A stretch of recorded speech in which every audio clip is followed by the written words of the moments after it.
welcome to About Face Theatre presents 5 Questions With. And with today's guest, actor and playwright John Cariani. John is an actor whose Broadway roles include Something Rotten, The Band's Visit, and his Tony-nominated role in Fiddler on the Roof. While as a writer, his plays include Last Gas, Lovesick, and the phenomenon that is Almost Maine, a play that continues to be produced and performed around the world.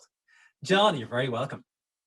Thank you for having me. That was a really good introduction. Thanks. You can keep it, John. I feel good about myself. You should. And so we're just going to dive right in, John. I hope you don't mind. Sure. So we're just going to start off with a question of what play or experience first got you into theater? When I was in high school in northern Maine, which is potato farm country, I was 16. I was a junior in high school, which is before the last year in high school. We were reading Chekhov in my English class, and Portland Stage Company, which is in Portland, Maine, which is Maine's largest city, was doing a production of The Cherry Orchard. And so as a class, we got to go see The Cherry Orchard. And we got up at about 3:30 or 4 in the morning and took a 5.5 to 6 hour bus ride down to Portland to see this play. It was probably like a 10 o'clock or an 11 o'clock matinee. Yeah. And it was the first professional play I had ever seen. I think I had seen a professional musical like somewhere, I don't remember where, but where. And I had seen plays and musicals at my community theater. But this was the first time I saw a professional play, and it was the first time I realized that I liked words better than anything. And there was a line, I don't remember the characters' names right now, but I remember there's a line, I think it's Trofimov is outside, right? Is that the guy? He's the student, is outside. Yeah. And you've got Yepi Hodov coming in, who's kind of the nerd. And I think they love, I don't remember who they love. Do they love Dunyasha or Varya? I can't remember which character it is. But anyway, you've got Yepi Hodov, the nerd, coming in, trying to woo this girl who's looking out the window at the man she loves, the boy she loves. And Yepi Hodov comes in, and he's a total dork. And the production, I remember, I think he was playing the guitar and trying to sing. And she was like, shh, stop it. Don't bother me. Can't you see I'm busy dreaming? While she's looking out the window at the guy she loves. And it was that classic case of like, everyone loving the wrong person. And I remember thinking, oh my gosh, this is what I love. Because I had a hard time with love in high school for a variety of reasons. And I was just fascinated by that. And so that just made me want to write. I knew I wanted to do plays. I didn't know if I wanted to be an actor, but I didn't know I wanted to be a writer yet. But I just knew I wanted to live in that world that was having stories told right in front of your face, that you could run up and interrupt if you wanted to. There's something so urgent about doing a play that it isn't with a TV show. You can just pause. You can pause your Netflix show. You can't pause and you can't rewind a play. So you got to really pay attention. And I just loved it. And I hated reading Chekhov. I remember I didn't like reading it at all. I thought it was very boring. And then seeing this production, I was like, oh my gosh, these people are so lonely and they're all so sad and they all want things that they're never going to get. And when you're in high school, you really get all that stuff. You know what I mean? And so I just loved what plays could do. And I still do. I don't dislike musicals at all. I just love what plays do better. And I don't know why. I don't have a reason. I know most people love musicals. I feel like musicals do a lot with the heart and the gut. You know what I mean? But they don't do enough for me with the head. And that's what I love about plays is the good ones, get your heart and your gut. And then I think a real emotional experience comes with when this is engaged in a brand new way, when you're introduced to new ideas. So that's my introduction to plays and knowing that that's what I wanted to do, Beautiful. Fantastic. So, John, obviously then Chekhov's an influence on you. So what's a great play that you love and why? The most recent play that I've seen that I really loved was a production of The Little Foxes. That is Lillian Hellman. And I got to see the Broadway production that starred Laura Linney and Cynthia Nixon. They played, I don't remember the characters' names anymore, but one of the women is very strong and one of the women is weaker. Yeah. I don't want to say she's very weak, but it's just two very different roles. One's an alpha, one's a beta. That's how I guess you would say it. And one role is much bigger than the other. And they alternated. So every night, I think Laura Linney would play the alpha and Cynthia Nixon would play the beta, and then they would flip. Nice. Cool. Unfortunately, I just can't remember the names of the characters, but that was the first time, I know it sounds really stupid, but it's the first time I really understood. It's about a woman who can't gain access to her family's business or her money. Yeah. It was the first time I ever really realized how screwed women have been, and I remember afterwards there was a talk back, I think, and they were talking about how women couldn't, in the United States, women couldn't get credit until the 70s. And just learning about the limitations that are placed upon groups of people. And I had always been sure, yeah, equality for women, equal rights, absolutely. I understood it in my head, but never in my heart. And that play helped me get it in my heart. And it also has one of my favorite scenes ever in which Richard Thomas played. I saw it with Laura Linney as the matriarch, I guess you would call it, the alpha part. And Richard Thomas from, Walton's fame, who's one of our best actors, he played her husband. He's ill and he has a heart ailment, and he had an episode with his heart. And in the play, Laura Linney's character, the main woman, just watches her husband have a heart episode without giving him his medicine, which is at the table right across from the chair he's sitting in. And it was just incredible to watch someone let someone die. You know what I mean? Wow. It was pretty amazing. Anyway, that's the play that I remember right now. That's the play that comes to mind because it's the last one I saw that really just knocked my socks off. Yeah. I also love that it all took place in one space. Mm-hmm. That's what plays do that TV and movies just don't do. Mm-hmm. And I love that it depended on the actors to drive the story. There were no special effects. It was all just words and people being really lousy to each other. Navigate that and trusting actors to do that. Mm-hmm. And that I love those sturdy, muscular, old-fashioned plays that with really good actors, they don't feel old-fashioned in the least. Oh yeah, totally agree.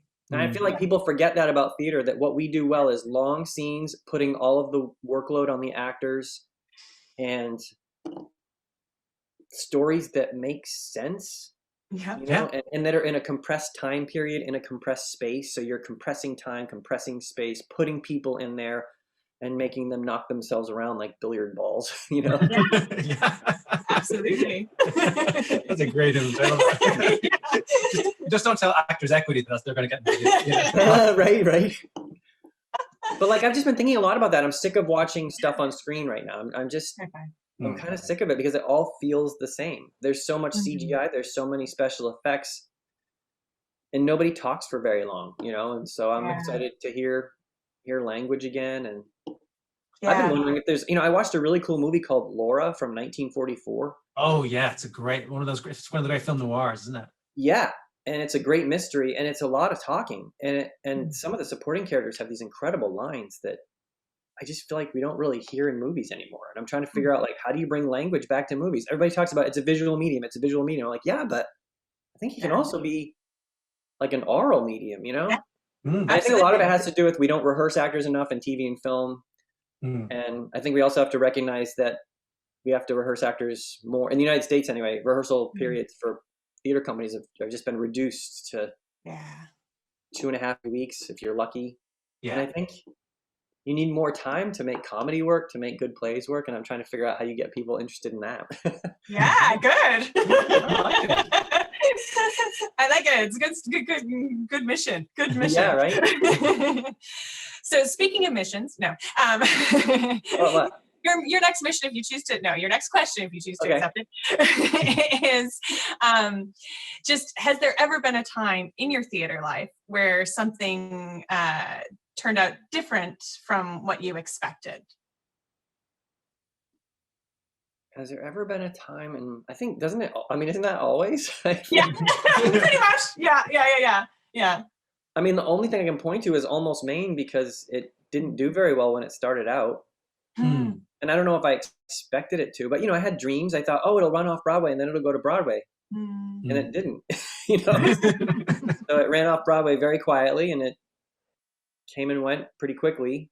And then it's really young people who saved it. You know what I mean? Like young people found it, and for some reason, like a play about adults falling in and out of love. And I guess I tell people all the time, there are more things in heaven and earth than can be dreamt of in your philosophy. Horatio says that to Hamlet. And what I thought would happen with Almost Maine, what I dreamt would happen with Almost Maine, what happened is so much better than the dream. So that's I think that's what I point to when people ask me the most unexpected thing is that play. Yeah. Absolutely. And it has, it's gone to so many places now and so many productions around the world and everything. It must be so fascinating to have that journey of, to keep popping up in different places and people, different cultures doing it. My publisher says it just filled a void, literally. That's what happens. People don't realize they want something and then they get, there's just not a lot of romantic comedy being written in the theater right now. And a lot of the publishers are asking playwrights to write straight up comedies, a farce, a romantic comedy, a mystery play, a heist play, a caper play. Those are things that plays can do really well. And no one's interested in, but right now we're interested in ideas and politics, which is very important, but it sometimes leaves us with works of art that aren't very sturdy and become dated very quickly. Like I work really hard to scrub my plays of technology. Seriously, like I work really hard to try to put, if it's in the present, trying to place them in a place where they don't need phones, where they don't need computers, and see if it's possible, So John, I think now you've already been very effusive about the theater. I think you're like us, huge lovers of theater. But I was still going to ask you, what keeps you coming back to the theater? What moves you? What excites you about it? I guess, I did Fiddler on the Roof with Alfred Molina, and he's one of my favorite actors. And he said that doing plays is realer than doing movies. I just remember him saying that. Because a play is happening in real time in front of an audience who is sitting there in real time, even though you might be telling a story about from a long time ago or from the future. And it's real on so many levels. Like if someone's pants rip on stage, that's really happening in front of everybody. And how do you incorporate that into the reality of the trying to tell the story you're telling, which everybody knows isn't real, I forgot the question. I don't know what. No, but you've answered it, I think. Yeah. I think just we're talking about what is it specifically about theater that really excites you, that really moves you about. I've been talking to a lot of students about this too, like, because I've been doing, just I have friends who are theater teachers who just will reach out and be like, could you come to us for an hour? Because how do you teach theater right now when you can't do it? And I think it's just that I think there isn't really any theater happening right now, because anything you watch through a screen, it might be a live event, but it's not theater. That's not a good thing or a bad thing. I think we found something new here that's between, between streaming content like Netflix and live plays. But I guess it's fun to get kids who are like, when I teach playwriting, I try to get kids to really think about like, what is a play? And it's hard to get people to think really basic. And I like to tell people you can smell a play and you can't smell a TV show. Because if someone bakes pie in a play, you can smell it. And there's something dangerous about that. When someone swears in a theater in front of a live audience, people have a reaction to it, and they don't on TV. Because when people take off their clothes in theater, people are really looking at someone who is not wearing clothes. And that is very different than looking at someone who's not wearing clothes through a screen. Because when you're looking at it through a screen, you're divided. The screen divides you. And you also know that it was made in the past. It's not really happening anymore. Right. Yeah. I don't know. That's what I love. I don't know. And it's just so funny how a lot of schools get in trouble for doing Almost Maine, because there are some stories that upset adults because it's about people maybe having sex and people maybe loving someone who's of the same sex. And kids watch that stuff on Netflix or Amazon Prime all the time. and there's no uproar. And it's just so interesting to me how it creates such an uproar when it's live. And I think it's because it's live and it's in your face and it's real and it's happening, and we all know that it exists in the world, and it makes us confront it in a new way, in a different way. Yeah, absolutely. Yeah. That's a great point. So is there anything, any tool or any skill from theater that you use in the rest of your life, or that you found useful in the rest of your life? I mean, I love doing plays because you have to do it at a certain, you have to perform when it's time to perform. You don't get to put it off. So I'm not a particularly disciplined person, and I have a hard time with deadlines. So I would say that it's helped me with that. You have to meet the deadline in a play. Or you have to you don't get to do the play. Do you know what I mean? Like you get fired and someone else will do the play for you. So I like that element of it. It took me a long time. It took me till I was in my 40s to learn. I think maybe it's because my mind is slowing down, but I think when you're younger, you can get away with cramming learning your lines fast and cramming. Yeah. As I get older, I'm learning, okay, before rehearsal, I need to know most of the play now.